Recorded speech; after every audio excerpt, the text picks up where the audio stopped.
Assalamualaikum warahmatullahi wabarakatuh. Perkenalkan, nama saya Izra Syafa Pujana dengan NPM C1A2410009. Saya dari Prodi Ilmu Hukum Universitas Subang. Pada kesempatan hari ini, saya akan mempresentasikan materi dari mata kuliah Hukum Asuransi mengenai dua prinsip fundamental dalam hukum asuransi, yaitu prinsip indemnitas dan prinsip subrogasi. Nah, dalam kehidupan sehari-hari kita sering mendengar kata asuransi sebagai bentuk perlindungan finansial atas berbagai risiko. Namun, tahukah kita bahwa asuransi tidak berarti kita bisa meraup keuntungan dari sebuah kerugian? Nah, disinilah peran prinsip indemnitas.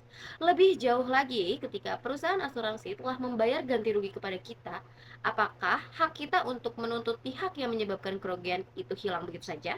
Jawabannya ada pada prinsip subrogasi. Nah, kedua prinsip ini bekerja berdampingan untuk menegakkan keadilan dan mencegah penyalahgunaan sistem asuransi.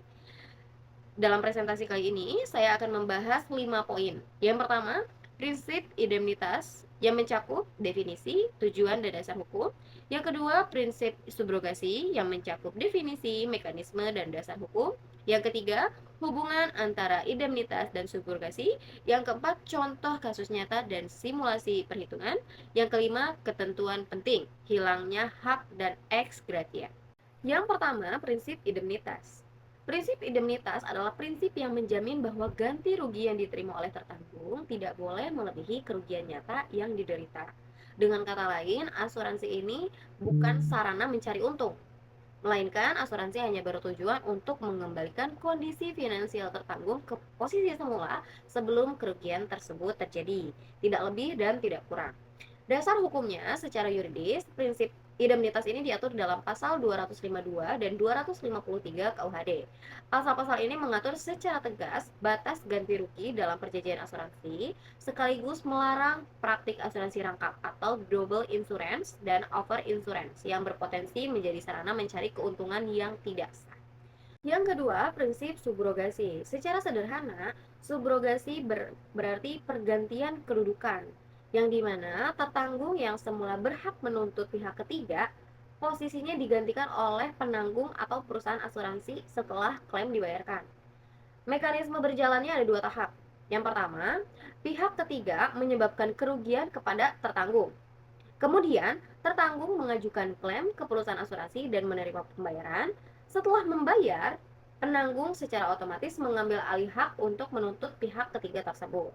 Nah, subrogasi ini diatur dalam pasal 284 KUHD yang bunyi intinya, setelah penanggung membayar ganti rugi kepada tertanggung, maka secara otomatis hak tertanggung untuk menuntut pihak ketiga yang menyebabkan kerugiannya itu beralih kepada penanggung. Mengapa subrogasi penting? Karena mencegah double recovery, yaitu kondisi di mana tertanggung menerima ganti rugi dua kali. Sekali dari asuransi, sekali lagi dari pihak ketiga yang bersalah. Nah, tanpa subrogasi ini, tertanggung bisa meraup keuntungan yang tidak semestinya, yang justru bertentangan dengan prinsip indemnitas. Yang ketiga, hubungan indemnitas dan subrogasi. Nah, prinsip indemnitas dan subrogasi ini bekerja dalam satu sistem yang terintegrasi. Keduanya memiliki satu tujuan bersama, yaitu memastikan tidak ada pihak yang mendapat keuntungan tidak wajar dari sebuah kejadian kerugian. Yang pertama, indemnitas bekerja pada sisi internal hubungan antara penanggung dan tertanggung, yang dimana ia memastikan jumlah klaim yang dibayar itu tidak melebihi kerugian yang nyata. Yang kedua, subrogasi bekerja pada yang kedua, yang kedua, subrogasi bekerja pada sisi eksternal, yang dimana setelah penanggung membayar, ia mengambil alih hak tuntut tertanggung terhadap pihak ketiga yang bertanggung jawab atas kerugian tersebut. Yang keempat, contoh kasus nyata. Mobil A yang diasuransikan senilai 150 juta ditabrak oleh mobil B.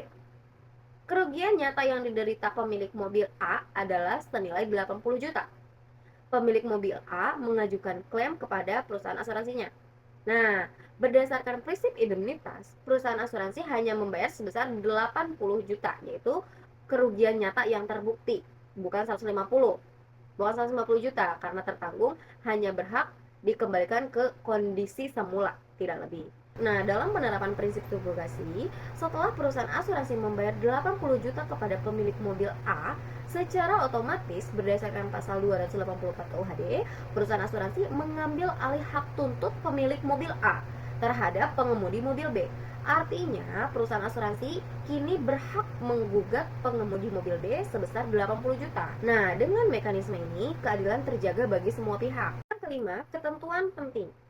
Hilangnya hak indemnitas terjadi apabila yang pertama, moral hazard, yang dimana tertanggung dengan sengaja merusak atau menghancurkan barang yang diasuransikan.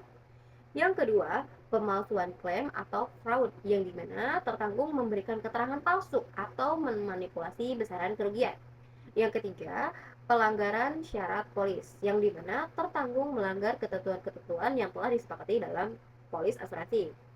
Nah, berikutnya, hilangnya hak subrogasi terjadi apabila yang pertama, tertanggung secara sukarela melepaskan hak tuntutnya terhadap pihak ketiga sebelum atau sesudah klaim dibayar.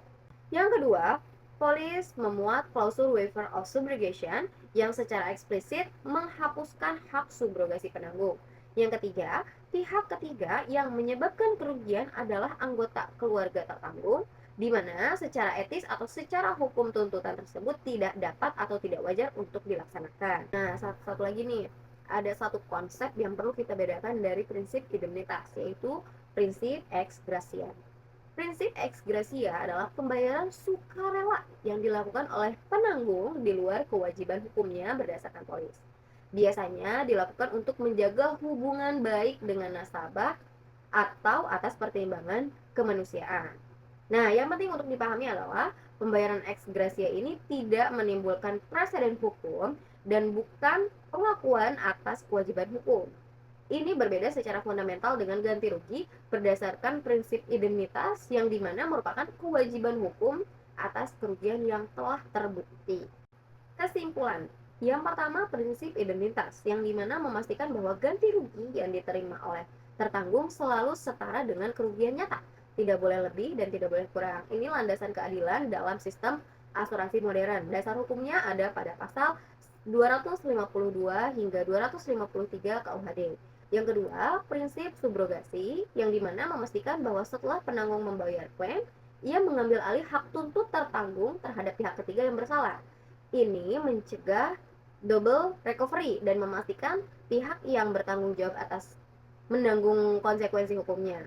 Dasar hukumnya ada pada pasal 284 KUHD. Nah, bersama-sama kedua prinsip ini membentuk sistem asuransi yang adil, terpercaya, dan tidak rentan terhadap penyalahgunaan. Baik, sekian presentasi yang dapat saya sampaikan. Terima kasih atas perhatiannya. Saya tutup. Wassalamualaikum warahmatullahi wabarakatuh.